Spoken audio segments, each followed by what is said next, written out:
जंगल में आज कुछ अलग था। हवा में एक अजीब सा सन्नाटा, जैसे पेड़ भी सांस रोक कर खड़े हो। नीम के पेड़ के ऊपर एक छोटी सी दुनिया। चिंकी चिड़िया का 4 मंजिला घोंसला।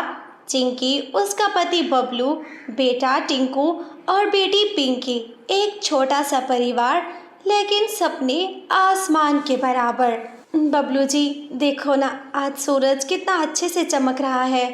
हाँ चिंकी, जब घर में प्यार हो तो हर दिन खूबसूरत लगता है। तभी जंगल में हवा तेज होने लगती है। दूर जंगल के कोने में कुछ आवाजें, पेड़ टूटने की, मिट्टी हिलने की, जैसे जमीन जख्मी हो गई हो। तोता डर जाता है और वो सीधा चिंकी के पास आता है। चिंकी, तुमने सुना?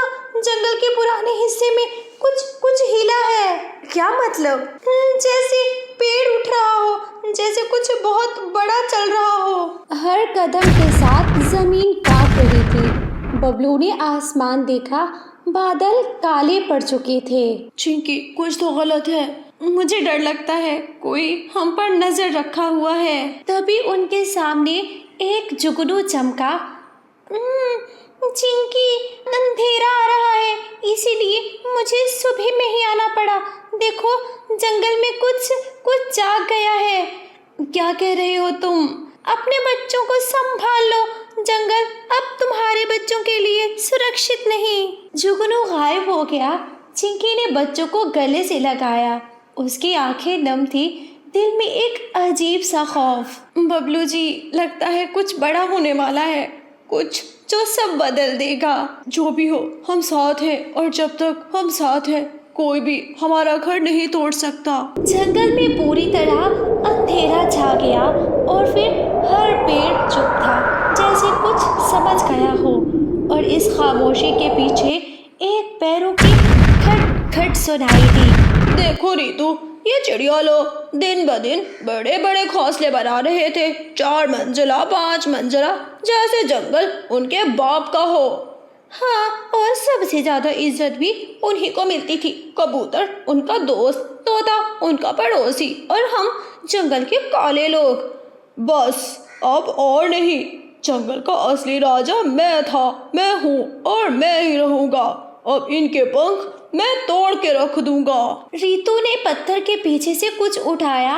एक पुराने पत्थर पर लिखी लिखाई कुछ यूं थी। उस पर लिखा था, जंगली दानव को जगाओ, जंगल तुम्हारा होगा। कालिया, ये देखो, ये पुरानी दास्तान सच थी। अगर हम उस दानव को जगा ले तो जंगल में कोई हमारा मुकाबला नहीं करेगा। दानव जो पेड़ों के ऊपर तक हाथ पहुंचाता है, जो छोटी चिड़िया को हवा में ही पकड़ लेता है, हो, वो ही हमें जंगल का मालिक बनाएगा। डरते कपकपाती मीमो चील सीधा कौवों के पास आती है। तुम दोनों अभी भी जिंदा हो? जंगल में तो बहुत कुछ बदल रहा है, मुझे उसकी बू आ रही है, भयानक बू।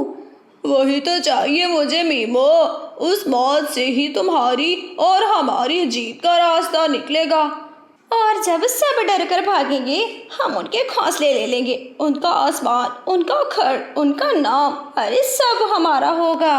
तभी जंगल में दोबारा वही कदमों की आहट सुनाई देती है। ये क्या है? हो, आ गया जंगली दानव, आ गया, सच में आ गया। उसके कदम रखते ही जमीन भी कई जगहों से फट गई थी। काफी खतरनाक, मुंह से आग निकालने वाला दानव था वो। उसके बड़े बड़े हाथ पेड़ों के ऊपर से जाते थे।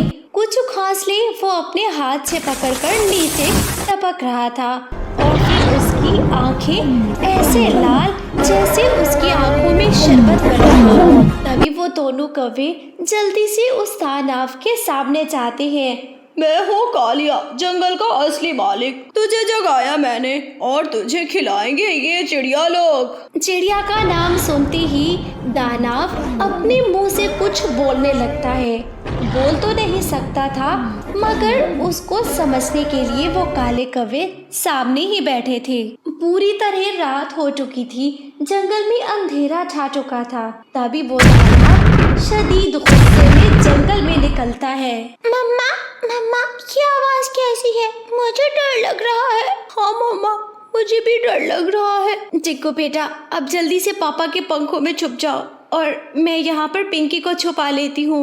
वो दोनों माता पिता नींद तो दूर के दानव के बड़े बड़े मोटे मोटे पाँव जमीन पर पड़ते ही जमीन को हिला रहे थे। वो पेड़ पौधों को अपने हाथों से नीचे गिरा रहा था। मैं बाहर जाकर एक बार देखना चाहती हूँ, आखिर क्या है, यह आवाज कैसी है। अरे मत निकलो चिंकी, हम अपने घर में ठीक बैठे। दानव के बड़े बड़े मोटे मोटे पाँव जमीन पर पड़ते ही जमीन को हिला रहे थे। वो पेड़ पौधों को अपने हाथों से नीचे गिरा रहा था। मैं बाहर जाकर एक बार देखना चाहती हूँ, आखिर क्या है, यह आवाज कैसी है। अरे मत निकलो चिंकी, हम अपने घर में ठीक बैठे हैं, मत निकलो।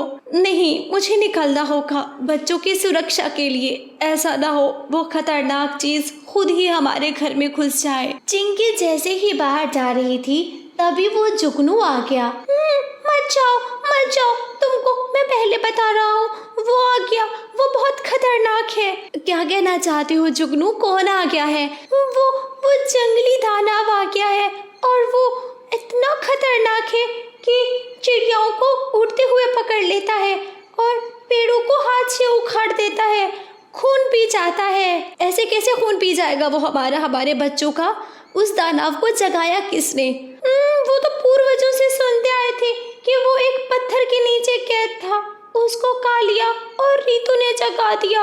ये लोग तो बहुत बुरे हैं। मैं तो भगवान से यही प्रार्थना करती हूँ कि वो दानव इन्हीं को खाकर चला जाए। चिड़िया के लहजे में एक अजीब सी बहादुरी थी।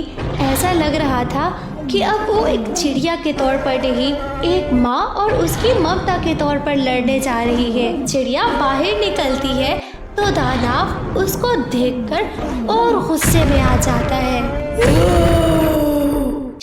शाबाश, इस छोटी चिड़िया को तो पकड़ लो जाकर, सबसे बड़ी दुश्मन हमारी यही है। वो दानव और कालिया एकदम एक दूसरे के इशारों को समझ रहे थे। तभी चिड़िया के पीछे भागता है। भागो, मेरे पीछे भागो, तुम बड़ा ही पकड़ते हो ना उड़ती चिड़ियाओं को। आगे उड़ती हुई चिंकी ऐसे ही बात कर रही थी। चिंकी उड़ते जा रही थी और फिर पीछे मुड़कर उससे बातें भी कर रही थी।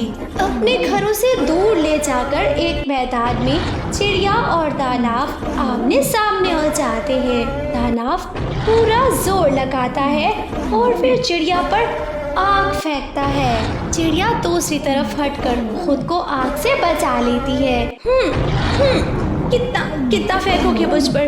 तुम एक दिन जरूर माँ की ममता से हार जाओगे और मैं तुमको आज ही जहन्नुम में भेज दूंगी। चिड़िया बहादुरी से लड़ रही थी, तभी उसका दोस्त जुगनू आता है। जुगनू हट जाओ, तुम छोटे हो, ये आग का गोला तुम पर भी फेंक सकता है। मैं तुम्हारे लिए एक तोहफा लाया हूँ, ये एक छोटी सी शक्ति है, इससे तुम भी इस पर आग फेंक सकती हो। उस शक्ति को लेकर अब चिड़िया भी दानव के मुकाबले में आ गई थी। वो आग फेंकता तो इधर से चिड़िया भी आग के गोले फेंक रही थी उस पर। अपने पंखों में जोड़ कर आग का गोला वो सीधा दानव पर फेंक रही थी। दानव का तो नहीं पता, मगर कहते हैं कि वो एक मिट्टी और पत्थर से बनाया गया अजीब सा डेविल था। कालिया जी, यहाँ पर तो कहीं भी नजर नहीं आ रहे वो लोग, न जाने कहाँ चले गए होंगे।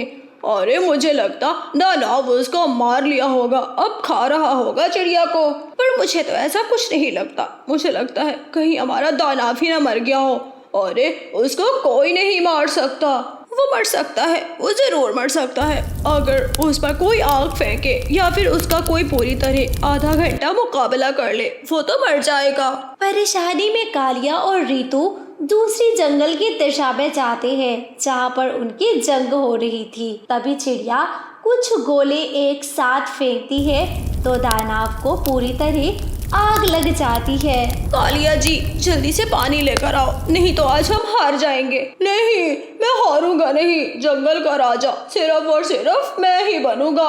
उन्होंने अभी इतना कहा ही था कि चिड़िया दो गोले उनकी ओर फेंकती है, एक कौवे की ओर और एक रीतू की तरफ। हाय बचाओ, हमें तो आग लग गई, बचाओ बचाओ बचाओ बचाओ कुछ ही करते हैं कि तभी उनका पूरा शरीर जलकर भस्म हो जाता है। ना रहेगा बांस, ना बजेगी बांसुरी, ये लोग ना होंगे और ना ये लोग कभी तानहाब को दोबारा बुला पाएंगे। जंगल के शांत कोने को जहन्नुम बना दिया था इन्होंने। तभी चिड़िया एक बड़ा सुख का सांस लेती है।